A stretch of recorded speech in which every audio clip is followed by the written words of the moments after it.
Hi and welcome to ఎస్లాబ్ technologies Vijayawada. ఈరోజు మనం చూడబోతున్న kit వచ్చేసి intelligent LPG safety system with auto shift of. So ఈ వీటికి సంబంధించి మనం అయితే Arduino micro controller board, power distribution board, LCD display, అలాగే రెగ్యులేటర్, దానికైతే సర్వో మోటార్ అటాచ్ చేసుకున్నాము. యాజ్ వెల్ as ఒక గ్యాస్ సెన్సర్ అయితే తీసుకున్నాం.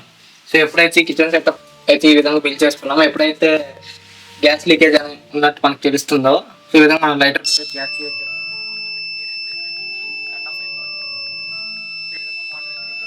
అండ్ అలాగే స్టార్ట్ సో మనకి గ్యాస్ అంతా క్లియర్ అయిపోయినాక ఏమవుతుందంటే మళ్ళీ ఇనిషియల్ పొజిషన్కి వచ్చేస్తుంది అనమాట ఆ రెగ్యులేటర్ అనేది. సో విధంగా కిట్ అనేది వర్క్ అవుతుంది. ఇన్కేస్ కిట్ మీకు నచ్చినట్లయితే సంబంధించిన రా మెటీరియల్స్ ఫుల్ కిట్ డిజైన్ కావాలనుకుంటే www.mysciencecut.com అనే వెబ్సైట్ అయితే విజిట్ చేసి మీరు పర్చేస్ చేసుకోవచ్చు. అలాగే కిట్కి సంబంధించిన సర్క్యూట్ డయాగ్రామ్స్, బ్లాక్ డయాగ్రామ్స్, రా వీడియోస్, అలాగే ఫుల్ ప్రాజెక్ట్ రిపోర్ట్ కావాలనుకుంటే www.myscienceTube.com విజిట్ చేసి చూసుకోండి. Okay, thank you.